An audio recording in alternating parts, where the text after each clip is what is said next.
Okay, this is the slider for the Z screen. It goes on a Christie 2210, 2215, etc. With this one, it's important that this is mounted in a certain way. So I'm standing in the projector's position right now, lens on this side, cinema screen that side. We need this thing to be mounted to the 3 points, and we need 2 of the points of the 3 towards the projector. Single point towards the screen. If they're not like that in your situation, take out these 2 Allen screws, spin it around, put them back down again, keep going. Okay, so first things first, we'll mount the plastic bracket. We're going to reuse the 2 inside screws on the back of the 3 points of the mounter. So I've already loosened them, so I just take them out, put the screws in, snug them down.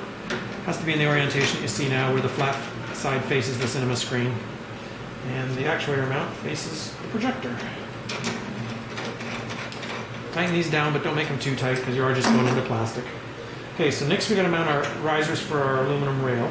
So to do that, we take the 90-degree aluminum bracket, we take one of the long bolts, slide it all the way through, and we slide that onto one of the plastic risers. Okay, and then we slide that through one of the holes in the real demounting bracket. We take a flat washer, a lock washer, and a lock nut, and we take them up from the underside. So we'll just have to trust that I'm actually putting them on here. Again, don't tighten these up because we're still going to be moving things around. I already put that one on, so now we'll move to the rail. In your aluminum rail, there's T-nuts in 3 of the 4 sides. Okay, we want the empty side to face down. Okay. These little T-nuts and line them up roughly with where they're going. And grab a short screw. Attach one. And again, leave it loose. We're going to be adjusting this in a minute. Another one.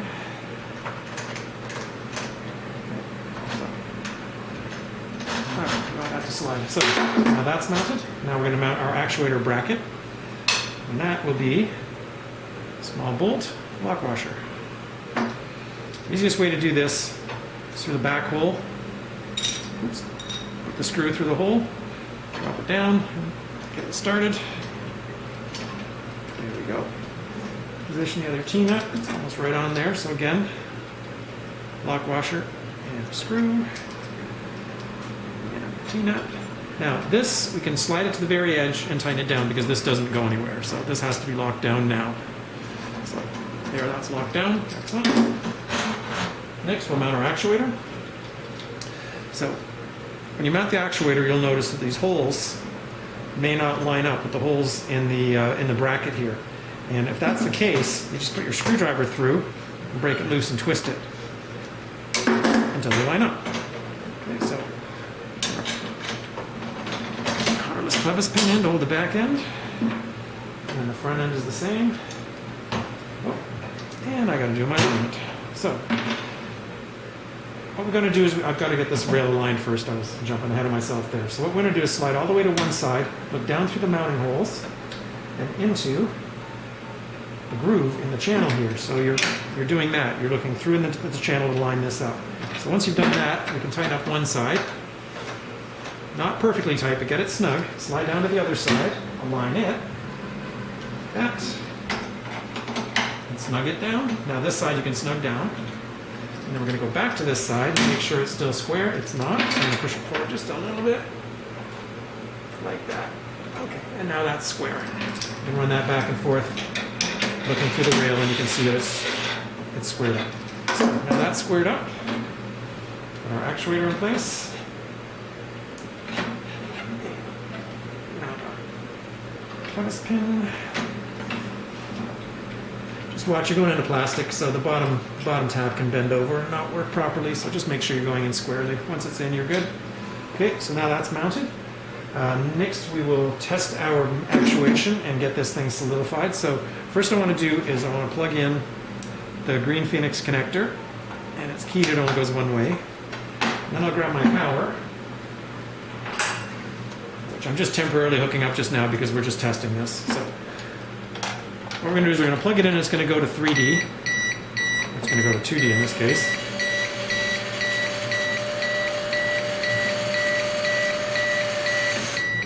Okay, and everything's good there. Now it's going to go back to 3D, which is what we want. goes. And once it's in the park position, like that, I'm going to unplug this, to the side, and tighten, slide this back and forth. You see how the whole bracket, this whole thing slides back and forth. So slide this back and forth until this is perfectly aligned with your lens.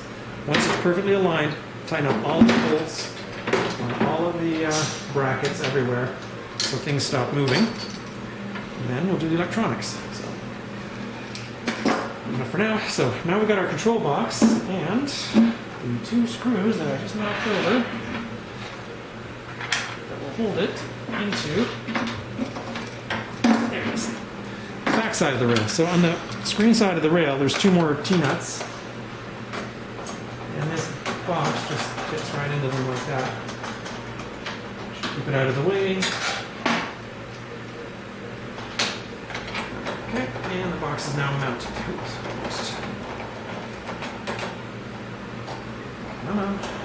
There we go. Okay, so now the box is mounted. I can just temporarily stuff this in here, but what I'm going to do is I'm going to take a second and show you the electronics. So in lower projector, I just got the PIB board because that's what we tie into. In the PIB board, there's a 3D port on your PIB board, which we always plug this black cable into. If it's not there, it's even easier. But if it is there, what you want to do is you want to unplug that 3D cable from the PIB, and you want to plug it into the control box. Okay? Then you want to take the new cable that we've given you and plug that into the control box. We've got a male and a female, and we've got a male and a female there, so you just got to find the right gender. So plug that into the control box. And the other end of this cable goes back to your projector, to your 3D port. And you got to get it right. And that's essentially it. Everything's hooked up. So this is your communications ready to go. So we got to plug in our Phoenix connector again, and we got to run our power to our box. Do a quick test back and forth, make sure you're good, remount your 3D, and you're good to go.